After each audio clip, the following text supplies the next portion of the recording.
Dans un village prospère au cœur de la savane, vivait un homme respecté nommé Issa. Il était marié à Aïcha, une femme belle et intelligente, mais malheureusement stérile. Malgré leur amour, le désir d'Issa d'avoir des enfants grandissait, et la pression de sa famille pour qu'il prenne une seconde épouse devenait de plus en plus forte. Un jour, Issa annonça à Aïcha sa décision d'épouser une jeune femme du village, Fatou, qui avait déjà donné naissance à plusieurs enfants. Aïcha, le cœur brisé, se sentit trahie et humiliée. Elle avait toujours été une épouse dévouée, mais son incapacité à donner un héritier à Issa avait scellé son destin. La jalousie et la colère commencèrent à ronger Aïcha. Elle se sentait rejetée, remplacée, et son amour pour Issa se transforma en haine. Elle commença à planifier sa vengeance. Un soir, alors qu'Issa revenait de la chasse, Aïcha l'accueillit avec un sourire forcé. Elle avait préparé un repas spécial, un ragoût parfumé aux herbes et aux épices. Issa, fatigué et affamé, mangea avec appétit, ignorant le poison mortel qu'Aïcha avait ajouté à son plat. Quelques heures plus tard, Issa commença à se tordre de douleur. Il se sentait brûlé de l'intérieur, ses membres se paralysaient. Aïcha, impassible, le regardait agoniser. Avant de rendre son dernier souffle, Issa comprit la trahison de sa femme.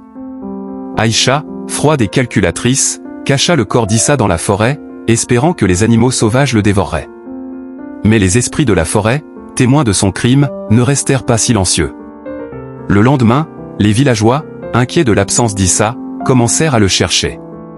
Ils suivirent les traces de ses pas jusqu'à la lisière de la forêt, où ils trouvèrent des traces de sang et des morceaux de tissu. Ils suivirent les traces jusqu'à un baobab sacré, un arbre immense et vénéré.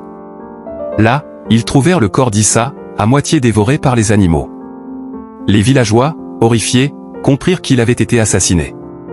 Les soupçons se tournèrent vers Aïcha, la dernière personne à avoir vu Issa vivant. Les villageois la confrontèrent, mais elle nia toute implication. Cependant, les esprits de la forêt avaient parlé.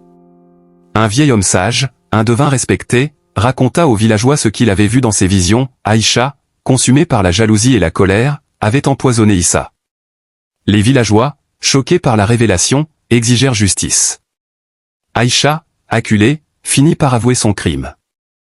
Elle expliqua sa douleur, son humiliation, sa soif de vengeance. Les villageois, partagés entre la colère et la tristesse, décidèrent de la punir. Selon la coutume, Aïcha fut bannie du village. Elle erra seule dans la forêt, maudite par les esprits et rejetée par les siens. Le baobab sacré, témoin de son crime, devint un symbole de la trahison et de la vengeance.